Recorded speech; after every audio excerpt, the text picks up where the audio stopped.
नमस्कार, स्वागत है आप सभी का। आज की इस वीडियो में हम क्या पढ़ने वाले हैं? आज के इस वीडियो में हम जनसंख्या घनत्व के बारे में पढ़ेंगे। जनसंख्या घनत्व के बारे में पढ़ने से पहले हमने पिछले वीडियो में पढ़ा था कि जनसंख्या वितरण क्या होता है विश्व में, विश्व भर में जनसंख्या का वितरण किस तरह से असमान है, किसी जगह पे ज़्यादा है, किसी जगह पर कम है।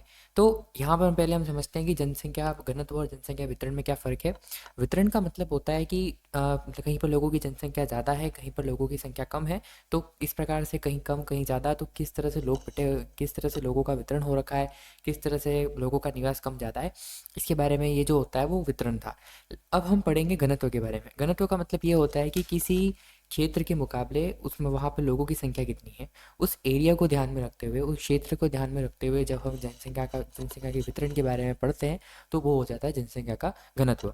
अब यहाँ पर बेसिक सा पॉइंट है कि जनसंख्या का घनत्व क्या होता है। घनत्व शब्दों को एक बार समझते हैं। घनत्व डेंसिटी, जिसको इंग्लिश में कहा जाता है डेंसिटी। डेंसिटी घनत्व का मतलब क्या होता है? घनत्व का मतलब होता है गहराई। कितनी गहराई है उस क्षेत्र में, उस क्षेत्र में अगर इस जनसंख्या के रूप में ले, इससे पहले हम घनत्व का मतलब ये होता है कि कितनी गहराई है या कितनी अधिकता है उस चीज़ की उस एरिया में। मतलब जैसे कि आप, ये कोई एरिया है, ठीक है, इस एरिया में कितने लोग रहते हैं, कितनी मात्रा में लोग रहते हैं, इस स्पेसिफिक एरिया के, उस स्पेसिफिक एरिया के पर्सपेक्टिव में, इस विशेष क्षेत्र को लेके अगर उसमें जनसंख्या को देखा जाए तो इसमें क्या, उसको क्या कहते हैं? घनत्व। कितनी कितनी गहराई है उस चीज़ में, या कितनी ज़्यादा संख्या है, कितनी कम संख्या है, उस चीज़ को घनत्व के रूप में ले सकते हैं। अब जनसंख्या का घनत्व क्या होता है? पृथ्वी पृष्ठ में इसकी परिभाषा है, बहुत ही सिंपल परिभाषा है, बहुत ही आसान परिभाषा है। पृथ्वी पृष्ठ के एक इकाई क्षेत्र में रहने वाले, पृथ्वी पृष्ठ के एक इकाई क्षेत्र में रहने वाले लोगों की संख्या। एक इकाई पृष्ठ का मतलब ये हमारी पूरी पृथ्वी है। उस पृथ्वी के एक एरिया ले लिया, उस इस एक एरिया में, उस पर्टिकुलर एरिया में कितनी जनसंख्या रहती है, उस विशेष एरिया में कितनी जनसंख्या रहती है, उसमें रहने वाले लोगों की संख्या को क्या कहा जाता है? जनसंख्या घनत्व कहा जाता है। जैसा कि हमारी ये कोई पृथ्वी है, ये हमारा जो ये पूरा विश्व का मानचित्र है। मान लीजिए ये कोई एरिया ले लिया हमने, कोई क्षेत्र ले लिया। उस विशेष क्षेत्र में कितने लोग रहते हैं, इस चीज़ को जब पढ़ा जाता है तो इसे क्या कहा जाता है? जनसंख्या घनत्व कहा जाता है। सामान्य रूप से यह प्रति वर्ग किलोमीटर में व्यक्त किया जाता है। प्रति वर्ग किलोमीटर। अब आपके मन में आ रहा होगा कि प्रति वर्ग किलोमीटर का मतलब क्या होता है? प्रति वर्ग किलोमीटर देखिए, हमने वर्ग तो आपने पढ़ा होगा, आपका गणित। वर्ग का मतलब क्या होता है? जिसकी चारों भुजाएं समान होती हैं। तो चारों भुजाएं, तो हम यहाँ पे लेंगे कि हम यहाँ पे एक वर्ग लेंगे जिसकी चारों भुजाएं कितने किलोमीटर की होंगी? 1-1 किलोमीटर की। ये एक और ये एक। तो जब ये 1-1 किलोमीटर का चारों साइड मिलाकर जब एक क्षेत्र का निर्माण करता है, उसे क्या बोलते हैं? 1 वर्ग किलोमीटर।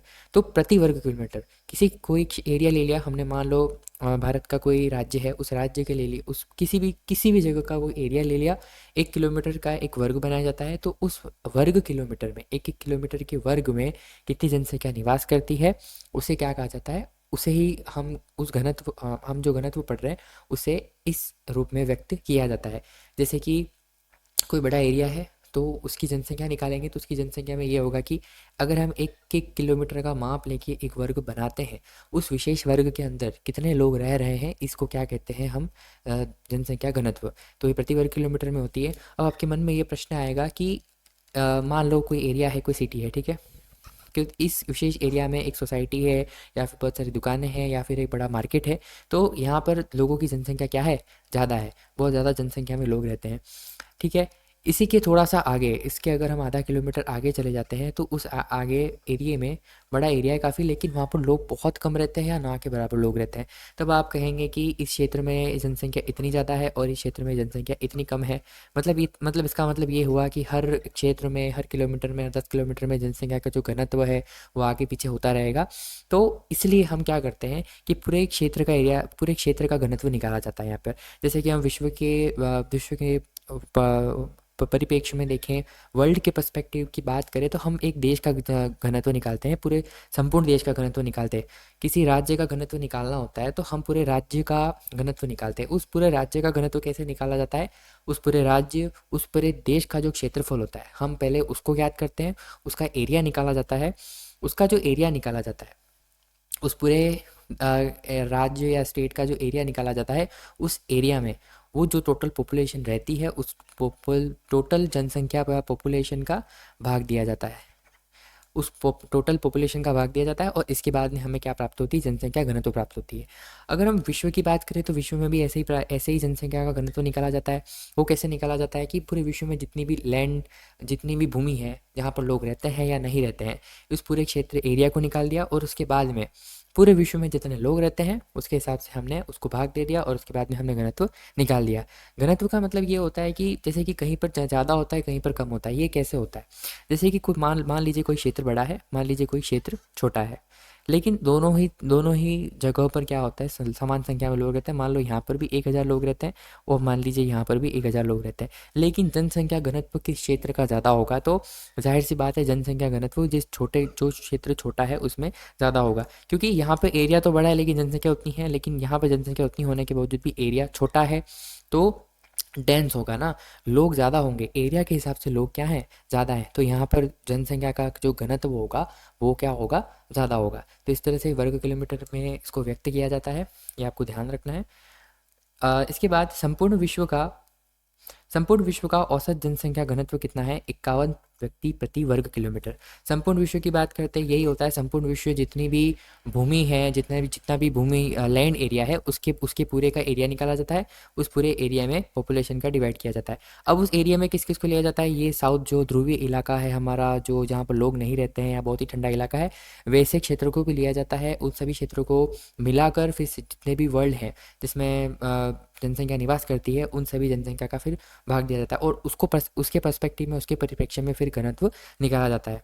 तो उसके हिसाब से अगर हम बात करें तो जितनी भी जनसंख्या ज्ञात हो चुकी है या जितनी भी काउंटेड है, उसके हिसाब से पूरे विश्व का औसत जनसंख्या घनत्व कितना है, 51 व्यक्ति प्रति वर्ग किलोमीटर।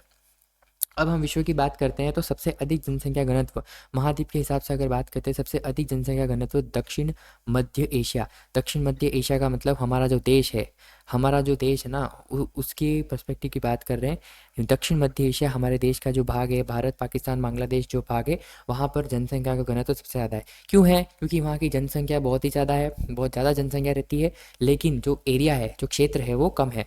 अगर हम बात करें कि चाइना में भी जनसंख्या घनत्व ज़्यादा होना चाहिए, नहीं, भले वहाँ की पॉपुलेशन, वहाँ की जनसंख्या ज़्यादा है, लेकिन उनके पास जो एरिया है, एरिया भी क्या है उनके पास एरिया भी ज़्यादा है, उनके पास जो क्षेत्र है, क्षेत्रफल है, वो भी उनके पास ज़्यादा है।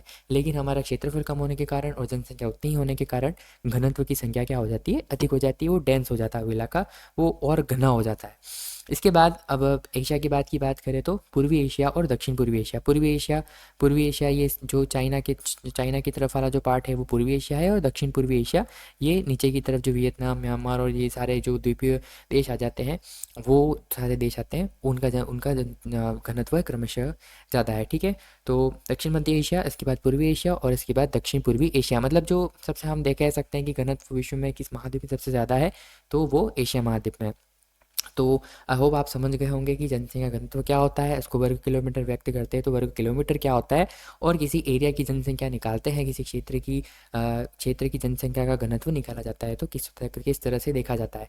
तो ये मेजर फ़र्क होता है, ये मुख्य अंतर है घनत्व में और वितरण में। तो इसको ही देखते हुए, हम घनत्व को समझते हुए आगे हम पढ़ेंगे कि जनसंख्या घनत्व को प्रभावित करने वाले कारक क्या होते हैं, इससे कौन से कारक होते हैं, और जनसंख्या किसी विशेष क्षेत्र में जनसंख्या का जो जमावड़ा है, जनसंख्या का जो निवास है वो कम है, ज़्यादा है, वो क्यों है, इसको हम अगले वीडियो में पढ़ेंगे। तब तक के लिए स्टे कनेक्टेड, और आपको कोई भी समस्या हो तो आप कमेंट बॉक्स में लिख सकते हैं। धन्यवाद।